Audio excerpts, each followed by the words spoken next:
Yeah, I saw it. Mom, it was Kid Rock. Yeah, Kid Rock shot the Bud Light. It wasn't Vanilla Ice.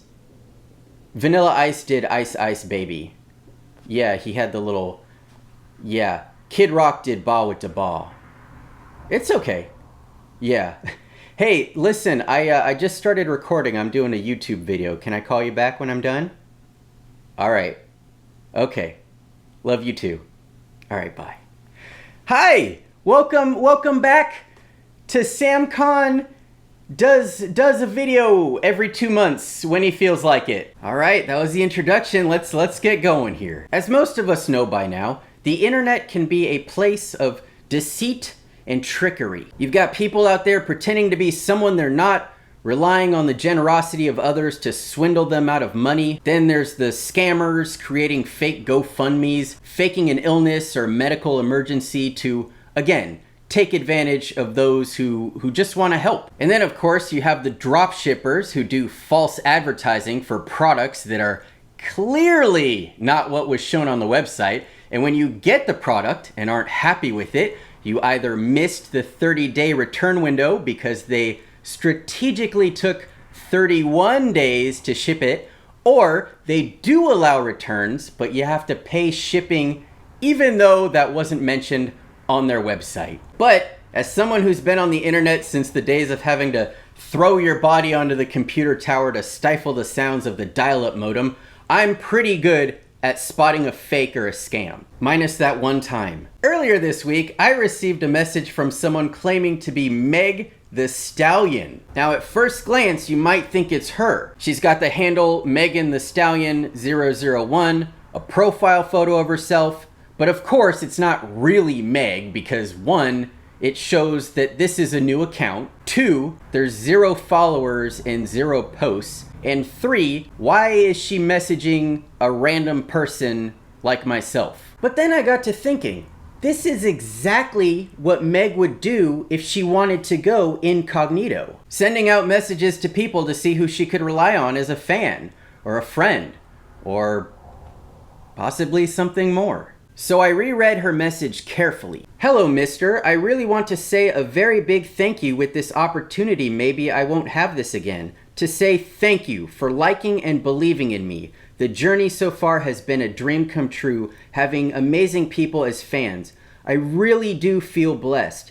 It has been your love and support that has kept me at my best. Stay blessed. For how long have you been a fan? Suddenly it became obvious this was no imposter. This was Meg the Stallion, and I lost my shit. So of course I replied, oh my god, Meg, I can't believe it's you. And to answer her question, I said, I've been a fan since you've been you. Meg tells me she created the private account so she can have a chat with her fan one-on-one, that she really need to get close to them and understand them, as her official business account is operated by management. I let her know I'm here for her, and I was happy that she confided in me. I would love to give you a surprise, my dear fan, and that would be I will continue this conversation and get to know you more better. I don't know why I'm doing this. I haven't done it before. You're so lucky, and your words won my heart. It was like I could hear her voice saying this to me in person. I tell her I'd love the surprise, and it was recently my birthday, so the timing was perfect. But then she told me she doesn't tend to chat on Instagram and would rather chat on business Google or WhatsApp. So now I'm getting a little skeptical about this. Like, why would we need to chat somewhere else? I thought I better play it safe and ask for a photo of her, because sometimes people lie on the internet about who they are. LOLs, not me. And she sends a selfie to prove it's her, telling me she looks tired and her face look eyes emoji. But your pal Sam wasn't born yesterday. I need some 2-factor authentication here. So I ask her what her last name is as well. Only the real Meg would be able to tell me this. I compliment her photo that she clearly just took and didn't find on Google Images. And then get this, she not only gives me her last name, but she gives me her middle names as well. Megan, Javon, Ruth, Pete. Or the other way. I don't know. I don't know if this is, I don't know. Megan, Javon, Ruth, Pete, maybe. I feel bad because she questions me. Why would I ask that? I apologize for doubting her and hope to make up for it by giving her some money. You want to give me some money? Then we playing a game, cause I'm definitely gonna double it. Typical Meg. I let Meg know I'm serious about our blossoming relationship, and I offer to give her my password so she knows I'm all about trust. She tells me it fine and that she trusts me. I don't have to. I've never felt such a connection with somebody before, and some force inside me just blurted it out that I love her. And while she didn't directly say I love you back, she did say I do love my fan. And I felt bad I moved so fast into our relationship, so I told her I understood and it okay. But Meg felt this was the end for us, and I was devastated. I went for a Hail Mary and hoped a song that I wrote for her would convince her that I had real feelings for her. Always in the present and staying on topic, Meg wanted to see. I sent her the song I poured my heart into and prayed she'd change her mind about us. And just like that, we were back together. She even told me she'd ask her followers how they felt about my song. At this point, I'm on cloud 9. Nothing could make this day any better. Unless, of course, someone offered to gift me, I don't know, a 2019 Chevy Silverado maybe. It was like she read my mind.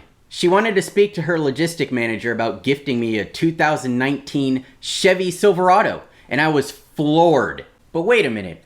How's it gonna get to me? Meg tells me I have to pay for the shipping myself, and we had a huge laugh about it. But being as I'm Bill Gates' nephew, this was not a problem at all. So do not worry about money, Meg. She says I just have to clear the shipping fee, and then we talk about meeting. Meg and I have a little mix up about the shipping cost as she asks me how much I'm paying for shipping, despite her being the one doing the shipping. But I chalk that up to her being nervous about how fast we're falling in love. She doubts I can afford the shipping cost and shows me some of the options to ship, but now I'm sensing this could maybe be a scam, so I asked to see the truck first. I felt like such a scumbag after she provided photos of my brand new truck with only 45,000 miles on it, and then it happened. I told her no thanks, she said all right, and then a moment later, she loves me. I could tell she said it because this was the end, so I asked her straight up, is this goodbye? Silly me, I just misunderstood. She doesn't text on Instagram, that's all. I let Meg the Stallion know I felt bad turning down the truck, and I changed my mind about it. I don't know if this was an extra thank you or what, but she said she was gonna promote my original song I wrote for her. I thank her, telling her it took me an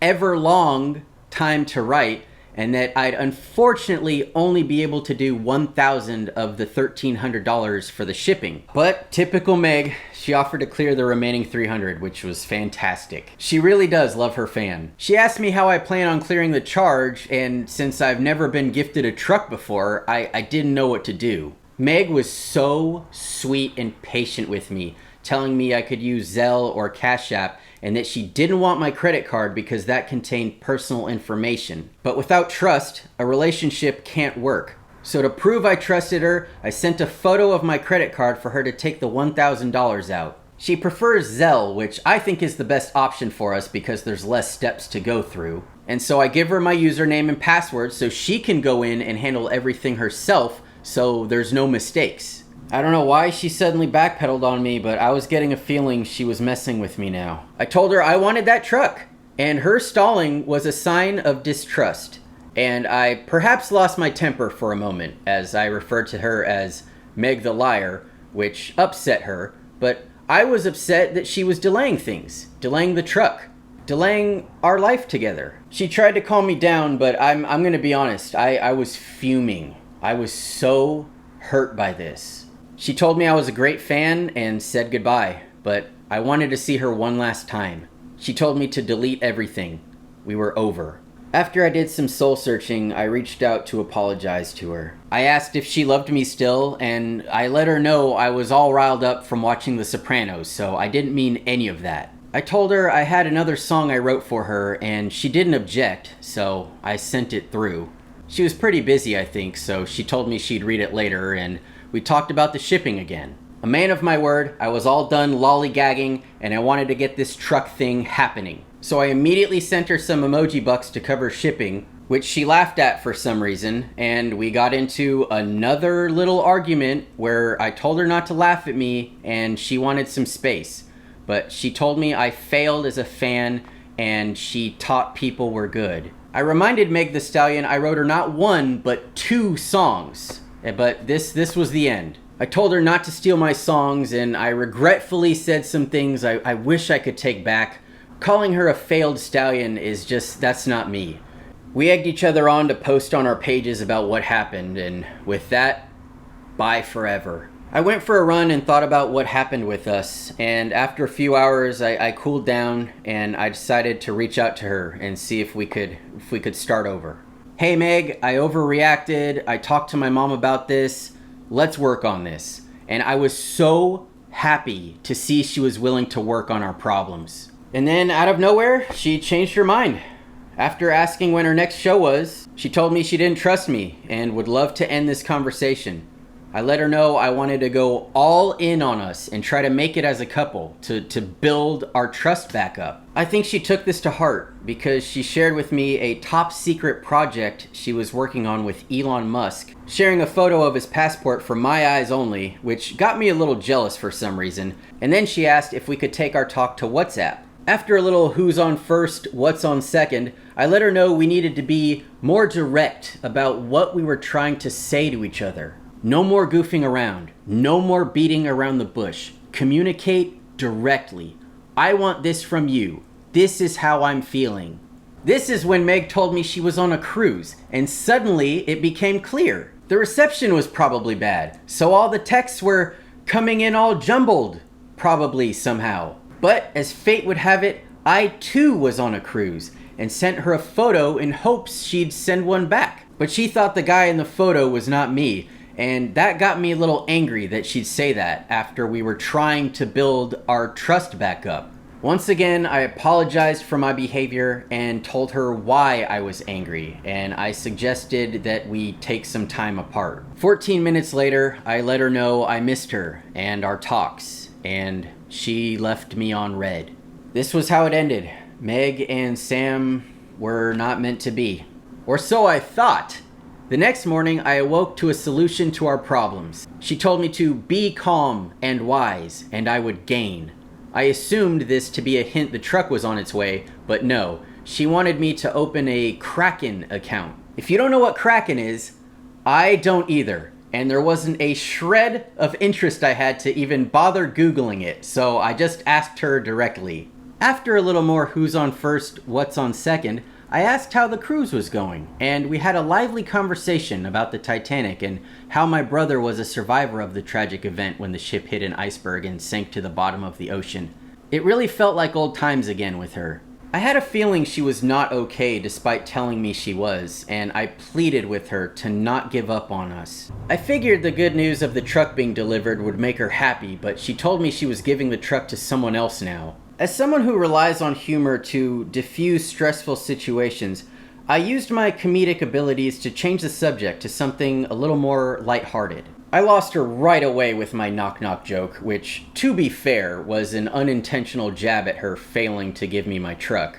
So I switched it up to something a little more serious, to get a deeper look into Meg's soul. However, I perhaps went a little too deep with, what do you think happens in the afterlife? And just as I expected, Meg was a chatty Cathy. I shared the sad news that the guy who was bringing the truck was not gonna make it, and I don't know what happened, but I just realized we needed some time apart again. I failed as a partner, as a family man, and as a fan.